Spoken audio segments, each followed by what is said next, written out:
Welcome back.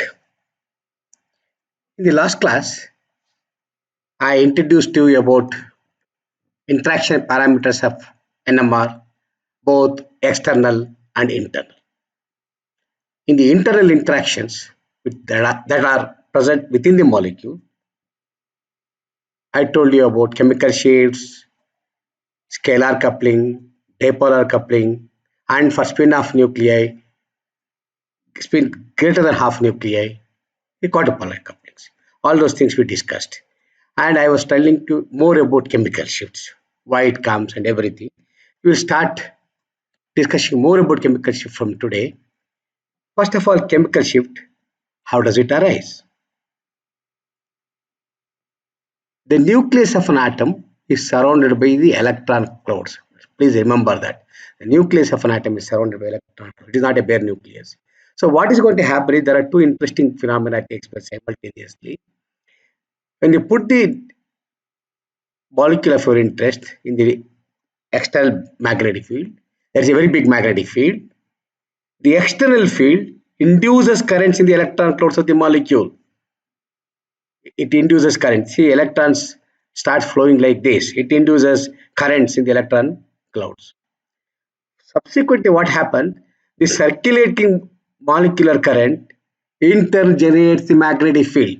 There are two things are happening. Please remember. The electrons start external field start inducing the currents in the electron clouds of the molecule, and this circulating current in turn generates magnetic field. So that means in addition to the external magnetic field, there is some other field which is produced within the molecule. Now what happens to this field? Does it add to the external field or subtract to the external field? Because of this, the now nucleus which is at the center, what is the field it is going to see? It is going to see B naught alone, or B naught plus the field generated by this, or B naught minus the field generated by these electrons. That we'll have to understand. So the nucleus sees the external field plus the field induced because of the electrons. These are the two important things. Please remember. Okay. So now electron shielding around the nucleus is like this. Look at a bare nucleus. Assume there is no electron at all, a bare nucleus. It feels the full effect of the external magnetic field. The external magnetic field B naught is here. It sees the full effect of it. There is no other thing which is coming into the picture in between nucleus and the magnetic field. Now consider there are certain electron density, let us say, surrounding this nucleus. There are electrons moving around the nucleus. This electron density partially shielding this nucleus. So in addition to B naught, it also sees some local field. The nuclear spins see this local field in addition to external B naught field. Okay, it sees the local field, and this induced field is generated by these electrons are always the induced fields opposes the magnetic field, that is main magnetic field B naught. Please understand the point. Bare nucleus sees the complete effect of the external magnetic field. If you have electrons moving around this nucleus, the surrounding this shields the nucleus, and the nuclear spins also sees the local field. This local field is coming because of the electron which induces this field, which is called a small field induced field Bi. It opposes the main magnetic field B naught. So what is going to happen? Since this main magnetic field is opposing that, the electrons are said to shield the protons, or electrons are said to shield the nucleus. Okay, it is shielding, a sort of a shield, so the nucleus cannot directly see this one. Something is coming in between it, something is shielding. So the electrons shield the nucleus, so the nuclear spins do not see the external field fully. It also sees the local field produced because of the electrons. So, and this local field, as I said, it opposes the main magnetic field. We can say the local strength of the local field is B naught minus induced field. Okay. The induced field generated by the electrons opposes the main magnetic field, I said, and that's the reason why we say electrons shield the proton, and the local field is reduced by a small amount. What is that small amount? The field seen by the nucleus is reduced by a small value, that is B naught into 1 minus sigma I. That is an equation. Okay, the local field you can calculate, which is B naught into 1 minus sigma I. And sigma depends upon the type of nucleus. It is different for different nuclei depending upon the charge density surrounding the nucleus. Please remember, sigma is not same. In the example of the molecule you took, the sigma will be different for CH group, different for NH2 group, and different for CH3 groups. That as a consequence, the local fields for different groups are different. Though you have one molecule, you have different functional groups.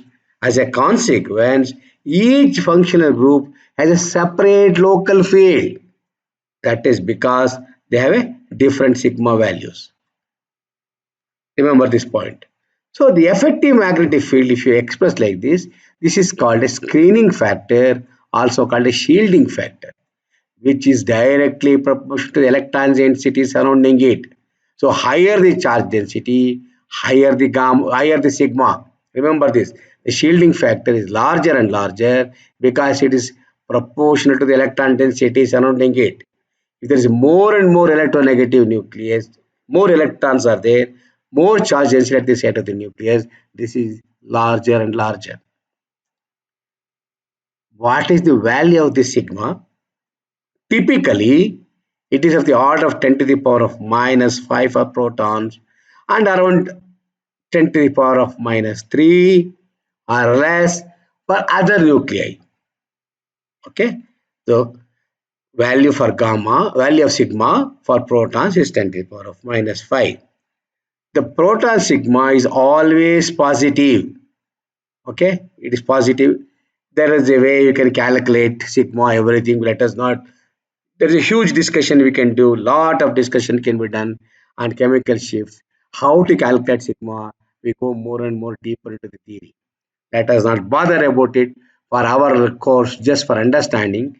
Please remember, for protons, the screening constant or the shielding factor is always positive, and the semi-empirical value is 26.6 into 10 to the power of minus 6.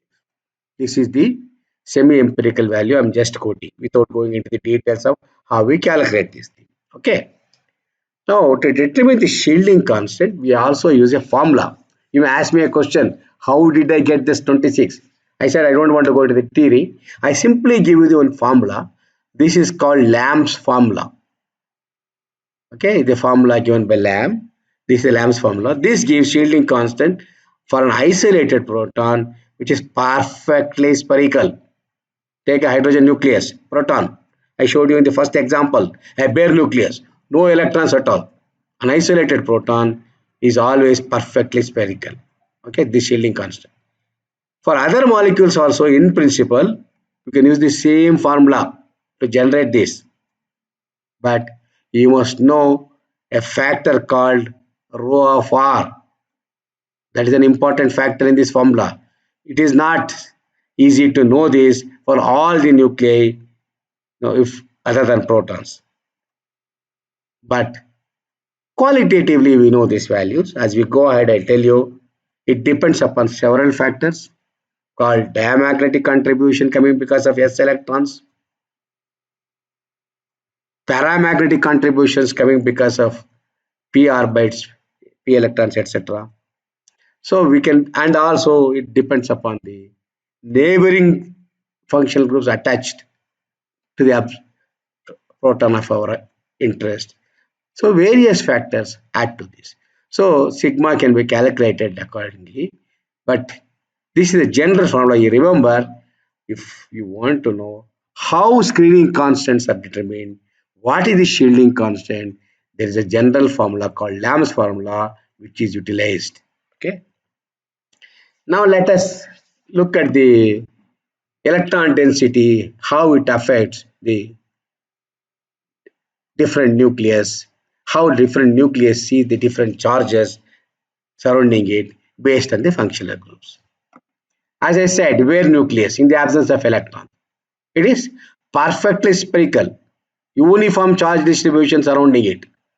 Okay, charge distribution is perfectly spherical and uniform, no problem at all. Look at this one. I have taken a nucleus. If you can carefully see, there is a gray color circle here, which is depicting the charge distribution. This is also spherical. You understand? I'm taking the example of the nucleus, where the charge distribution of electronic surrounding it is also spherical. Spherical cloud of electrons. There also you will see it is uniform. No problems at all. But in the molecule, you don't have proton alone, single proton, or you don't have a bare nucleus alone. You always have molecules where different atoms are bonded. We have a bond. There are different functional groups attached to it. It is not just one bond. There may be several bonds, several groups will be attached. As a consequence, in such groups, the charge density is not always spherical. Now, look at this CH bond. The charge distribution in this case is spherical, but you see here the gray colored drawing what you are seeing is elliptical in shape, because the charge of this charge density at the site of carbon, at the site of nucleus, you have to see the total charge distribution. If you see at the site of this entire CH bond, it looks like an ellipsoid, elliptical shape. It is there. It is symmetric ellipsoid. Okay, that is one thing. Whereas now come back to this one, OH. Oxygen is attached to hydrogen. Now oxygen is more electronegative. You all know that oxygen is an electronegative atom, and because of this, the charge density, charge distribution is not symmetric like spherical circle, or not as a symmetric ellipse. It looks it as a different shape. The more charge density is at the site of the oxygen, which is electronegative, and it is less here, the oxygen pulls the electron of the hydrogen towards it. The charge density is not like this, it is a different shape. Okay, we'll go one more step further. For the OH, we'll add another bond, O double bond C, join this with OH. It's some hypothetical molecule. Don't worry whether it is practically feasible molecule or not. Let us look at this type of bond. The charge density, OH we knew. Now this O and carbon is different compared to proton. And you see the charge density, if you look at it, here electron, this oxygen with us more charge for this proton, it is more electronegative, and compared to this carbon, okay, this carbon also has depleted charge here at the site of this carbon nucleus. So like this, different functional groups, if you study at the site of a particular nucleus of your interest, you see the arrows which depicts here, the charge densities will be different. More the electronegative atom attached to it, more electrons are depleted here at the site of the hydrogen. It withdraws the electrons from it. It's the electron withdrawing group here. Okay. So of course you can also have an electron donating group. Then it will have more charges at the site instead of depleting. So like this. Now all this what I'm trying to say is these electrons will induce a field. Okay. Now the question is, because of the different charge distribution, how much is the induced field? Remember the induced field, the B local we found out. Because of the induced field, the B local is different. It electrons induces the field, and the nuclear spin sees the B local field. What is the induced field strength? We have a external magnetic field, I told you, whose strength is of the order of several Tesla. Whereas, what is the amount of the field produced, induced field here? Let us calculate. We can even calculate. Let us say I have a 400 megahertz spectrometer, which correspond to magnetic field of 9.3949 Tesla. I have taken up to fourth decimal place. Let us keep it only this much accuracy. Understand? For 400 megahertz spectrometer, the field is 9.394 Tesla. You know 1 Tesla is 10 to the power of 4 Gauss. When expressed in Gauss, it is 93949, 93,949 Gauss. But you can calculate the field induced. You know how much is the field induced? It is 0.00005 zeros after decimal. 93949 Gauss. Very, very small. Negligibly small. The total magnetic field experienced by the nuclei is now 93,439.000093949 Gauss. My God, such a small field. But then what is going to happen? Your resonating frequency is not just 400 megahertz. 400 megahertz was for this field. Small field induced by the surrounding electron adds to this main field. Of course, as I said, in induced field opposes. I will tell you more about it. I am taking the example here, just for addition of this value, just for the calculation purpose. The resonating frequency is now just not 400 megahertz. It is 400 megahertz plus 400 hertz. You see, this you can calculate. For this magnetic field, what is the resonating frequency? You can calculate it is 400 hertz. For this magnetic field, it is 400 megahertz. For the total magnetic field of 93439 plus this value, totally this value 9349.50 93439 Gauss. The resonating frequency is not 400 megahertz but 400 megahertz plus 400 hertz. You understand? So resonating frequency of protons, instead of exactly at 400, is now shifted by 400 hertz. You understand? To the electronic charge distribution, it is shifted by 400 hertz. I said here plus 400, even though it induced field opposes. You take minus 400, doesn't matter. Again, it is shifted by 400 in the opposite direction, doesn't matter. That's why I did not bother about this sign, whether addition or subtraction in the previous slide. The resonating frequency consequence is that the resonating frequency of the protons is shielded and shifted by 400 hertz. Okay, and because it is shifted due to the chemical environment of this nucleus, it is called chemical shift. Please remember, the resonating frequency of the protons is shifted by 400 hertz in our calculation because of the electronic charge distribution due to the chemical environment of this nucleus. It is called chemical shift. The chemical environment shifted this peak.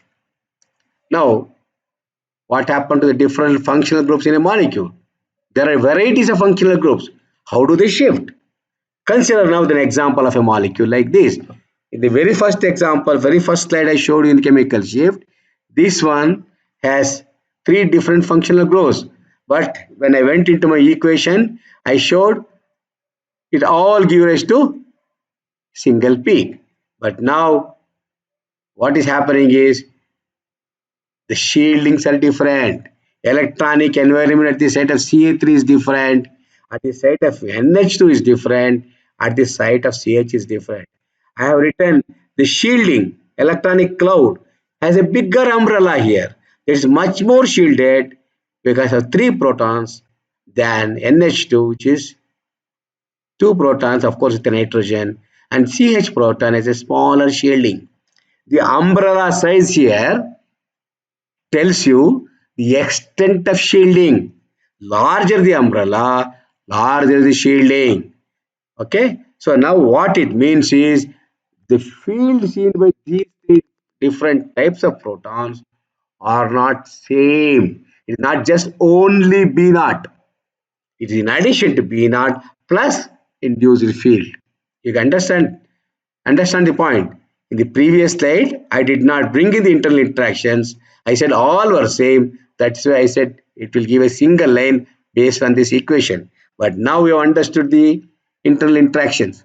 As a consequence of different charge distributions, these frequencies are not same, and I can tell you the resonating frequency for CH3 is less than CH and is less than NH2. That means the fields seen by these different functional groups are B naught plus induced fields which are different. As a consequence, you don't get single peak now for this molecule. You get three different peaks. One peak for CH3, one peak for NH2, and one peak for CH. And remember, I have written something different here. They are coming at different places because they experience different magnetic field that I called as chemical shifts. And in addition to coming at different resonating frequencies, I have written different intensity for these peaks. You will understand that later when you go ahead. Okay, that also you should remember that this corresponds to this intensity of the peak also tells me the number of protons present. This is for 3 times intensity for this. It should have been CH and this should have been NH2 because this is 2 times intensity. I have made a mistake. Don't worry. This should be CH2. This is NH. This is CH. This is NH2 and this is CH3 in my drawing. Or I can, if it comes downward, I have to make this as double the intensity. It doesn't matter. And this is how the spectrum looks. So what you are understanding? Nuclear spins do not get involved in the chemical reaction. We all know when you are doing chemical reaction, we always talk about electrons, how the electron is moving, how the reaction is taking place. Nevertheless, nuclear spins gives information about the chemistry of the molecule. That's what we understood in the previous slide, because the charge densities are different and we get different peaks. So you can understand more about the chemistry of the molecule by seeing the NMR spectrum, which is due to nuclear spin. Although nuclear spins do not get involved in the chemical reactions. So this is an important point which I wanted to tell you. Next, another thing, information I want to tell you, all the measurable NMR parameters from the spectrum are anisotropic. I told you this, I discussed last time also about when I introduced chemical shift, dipolar coupling and J coupling. Every parameter is anisotropic, orientation dependent, and I said some of these things motionally get averaged out, some are not, but these are the 4 important parameters which we get, and these parameters when different measured in different directions have different values. So now the charge density distribution at the center of the nucleus is not always spherical and can be seen as a ellipsoid. Okay, so that's why the value depends upon the direction of orientation of the long arcs of this ellipsoid.